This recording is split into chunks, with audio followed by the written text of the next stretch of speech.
Peggy 16.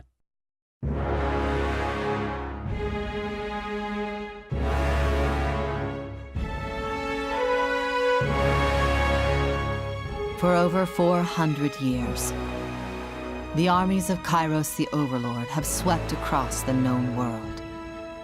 All who stood against them fell before their might.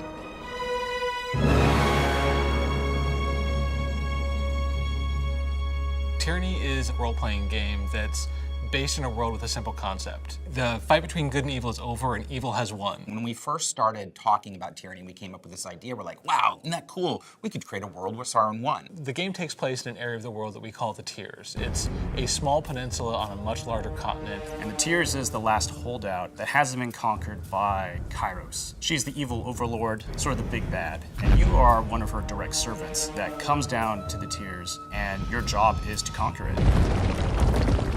The player in Tyranny takes the role of a Fatebinder of Tunon. The Fatebinder is in some ways a wandering judge, jury, and executioner. Fatebinder, I beseech you, be my advocate for this trial. We figured if we're gonna put you loose in this world of evil, we might as well make you one of the corrupt cops. I mean, good and evil are all very relative in this game. When we set up our situations and our quests, it's more about what are the agents and actors and motivations involved in this quest and who will profit from it and who will suffer. And the fact that this world is so corrupt, it makes those choices very complex. One decision that you make could affect someone else down the line. So even though you may think you're doing a good thing, later on, who knows, maybe that one good thing that you thought you were doing was bad for somebody else. Did condemning another to that horrible fate achieve anything other than one more death? By being kind or showing mercy to others, you invite an attack from other people who feel that, oh, because you're being kind to somebody, you're obviously weak and can be taken down. They are abusing your mercy, and you either don't notice or don't care. So Tyranny was built to be able to be played multiple times. Each time you come back and play the game and make different choices,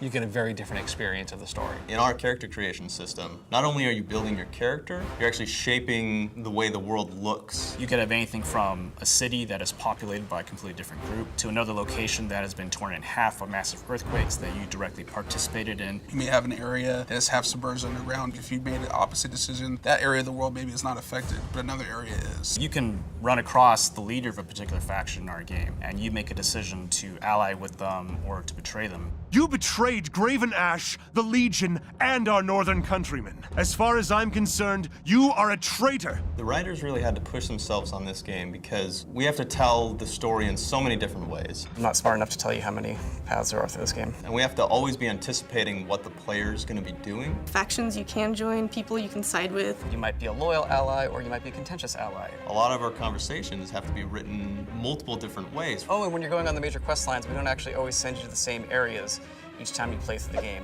I forgot about that. Because of that, we've actually had to write over 600,000 words for this game. There are a lot of ways to play through this game.